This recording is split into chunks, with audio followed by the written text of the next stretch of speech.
Her her Mahadev Shambho.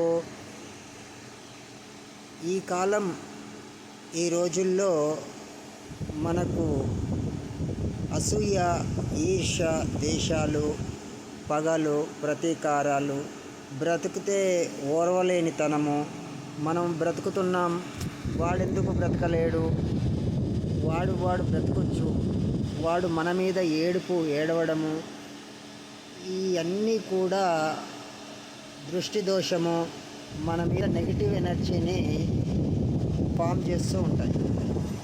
అయితే ఈ negative energy పోవాలి, వాని ఏడుపు మనకు తగులొద్దు, మనం ఏ విధంగా అయితే మనం బ్రతుకుతున్నామో అంచెలంచెలుగా ఎదగాలి, వాని ఏడుపు వల్ల మనము కుంగి కృషించిపోకూడదు అనే ఒక దృఢ సంకల్పంతో మనం ఉంటాం.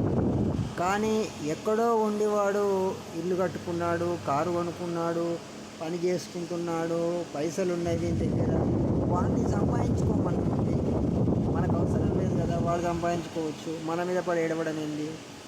పైసలు ఇవ్వకపోయినా కష్టమే. ప్రతి ఒక్కటి ఈ కాలంలో జరిగే తంతు ఇదొకటి. ఈ తంతుకు మనకు ఈ ఏడుపు, ఈ దుష్ట వినాశనానికి కూడా మనకు బగలాముఖి తంత్రం అనేది ఒక తంత్రం ఉంటుంది. ఈ బగలాముఖి మంత్రాన్ని మనం పఠించినట్టయితే, ప్రతి నిత్యము పఠించిన, మనం ఒక 11 రోజులు, ఒక 21 రోజు, ఒక 41 రోజు నియమంతో పాటించిన, రోజుకు 11 సార్లు ఈ మంత్రాన్ని చదువుకొని మీరు బయటికి వెళ్ళినట్టయితే ఖచ్చితంగా ఎదుటివాడు వచ్చి మన కళ్ళలో కారం కుప్పాలన్నా కానీ భయభ్రాంతులకు గురవుతాడు. వాడు మన జోలికి రాడు, వానికి ఆలోచన కూడా రాదు. ఏదైనా చెడు చేయాలన్నా, ఏదైనా మనకి ఇబ్బంది పెట్టాలన్నా, మన దారి హైవేగా మనం ఒక రోడ్డు మీద ఈ మార్గంలో పోయినట్టుగా పోతాం. కానీ ఎంతలా వాటి కలిగినా వాడు మనల్ని ఏమీ చేయలేరు. మనం అంచెలంచెలు ఎదగడం ఖాయం. ఈ బగలాముఖి మంత్రాన్ని మనం పఠించినట్టయితే చాలా కూడా ఆనందంగా ఉంటుంది. ఆ మంత్రం ఎలా అంటే, అందరికి కొంతమందికి తెలిసే ఉంటుంది, ఈ మంత్రము చేస్తూ ఉండొచ్చు. కానీ నేను చెప్తున్నా, ఈ మంత్రం చేయండి. ఓం హ్రీం బగలాముఖి సర్వదుష్టానాం వాచం ముఖం పదం స్తంభయ జిహ్వ కీలకం బుద్ధిం వినాశయ హ్రీం ఓం స్వాహ అనే ఈ మంత్రాన్ని మనం చదివినట్టయితే ఇది మనకు నోటెడ్ అవుతుంది. ఓ 4 సార్లు చదివితే మనకు నోటెడ్ అవుతుంది.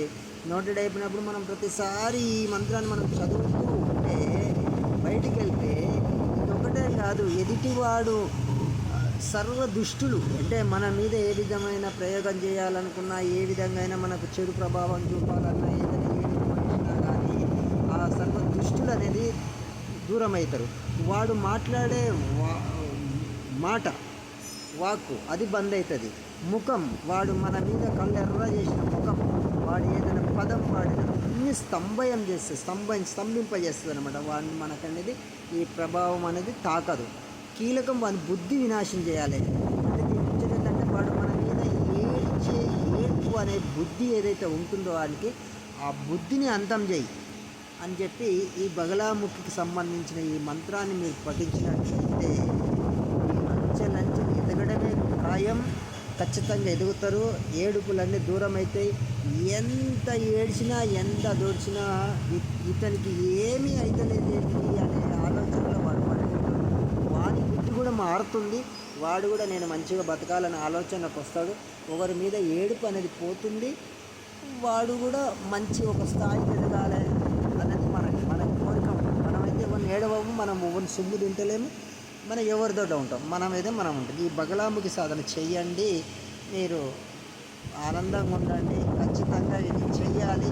ప్రతి ఒక్కరు కూడా, సాధన చేసే వాళ్ళైనా కానీ, బిజినెస్ చేసే వాళ్ళైనా కానీ, ప్రతి ఒక్కరూ చిన్న నుంచి పెద్ద స్థాయికి ఉన్న ప్రతి ఒక్కరు కూడా ఈ మంత్రాన్ని పఠించండి. పదే పదే పఠించుతూ ఉండండి.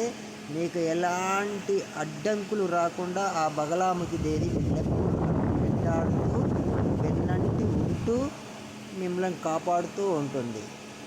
నేను చెప్పిన ఈ వీడియోలలో సంబంధించిన ప్రతి మంత్రానికి కూడా శక్తి అనేది చాలా ఉంటుంది. ఖచ్చితంగా చేసి సాధించి మీరు అనుభవించి ఆనందంగా ఉండాలనే ఒక సంకల్పంతో ఈ రుద్రాంశ శక్తి పీఠం యూట్యూబ్ ఛానల్ని స్టార్ట్ చేయడం జరిగింది. అందరూ బాగుండాలి, అందులో మనం ఉండాలనే సంకల్పం. అందరూ ఫస్ట్ మంచిగా ఉండాలి, తర్వాత నేను ఉండాలి.